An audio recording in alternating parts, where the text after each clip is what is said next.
A law passed in 2023 making it a state crime to illegally enter Texas can now take effect. This is Monday, April 27th, 2026. Texas Scorecard presents the day's first news for the Lone Star State.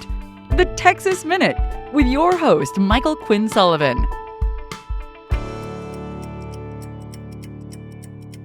Thanks for starting your week with the Monday edition of the Texas Minute. A 2020 Spanish-language ad by Senator John Cornyn promising a pathway for citizenship for illegal aliens has resurfaced less than a month before the GOP runoff. More on that story coming up. A federal appeals court has lifted a block on Texas border enforcement law, handing the state a major procedural win in its effort to crack down on illegal immigration.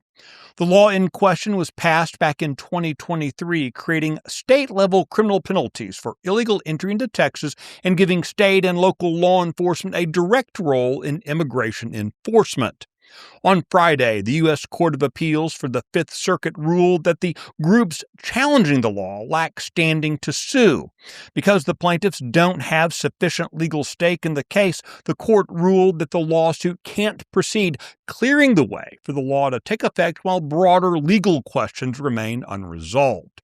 It's worth noting that the appeals court did not rule on whether the law itself is constitutional or preempted by federal immigration law, leaving those questions for future litigation.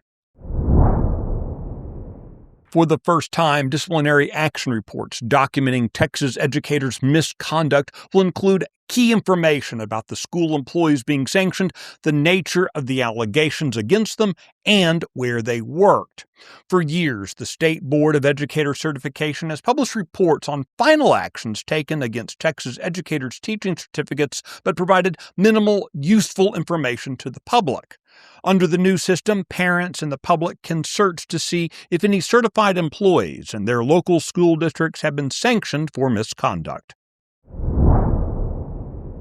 The Houston City Council has voted to hand over operations to a new homeless services facility to the Harris Center for Mental Health and Intellectual and Developmental Disabilities. The organization will be paid $39 million to run the site through April 2029. The facility is expected to hold up to 222 beds and serve roughly 750 people per year. Funding for the project comes from $30 million in federal disaster recovery programs and just $9.1 million from the city's own coffers.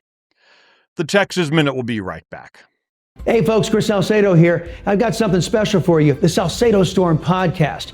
As your friendly, liberty-loving Latino, I bring you a mix of engaging discussions to help us fight for our state and our conservative values. It's the perfect way to stay informed and engaged in what's happening around you.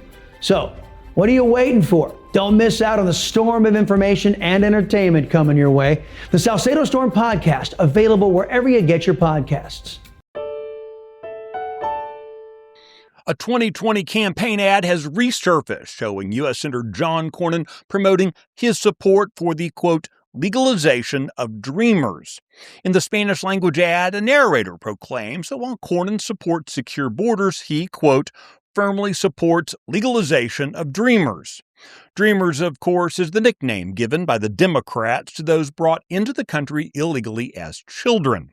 The video had been available on John Cornyn's official YouTube channel, but was quickly removed after it began circulating on social media last week. Just a reminder, the internet is forever. You can find details on all the stories mentioned today and keep up with the latest news by visiting TexasScorecard.com. This edition of the Texas Minute was based on the original reporting of Brandon Waltons, Aaron Anderson, and Michael Wilson. Nick Shepard gets the show produced and delivered to you every weekday morning. I look forward to seeing you out around the Lone Star State now. Go make it a great day.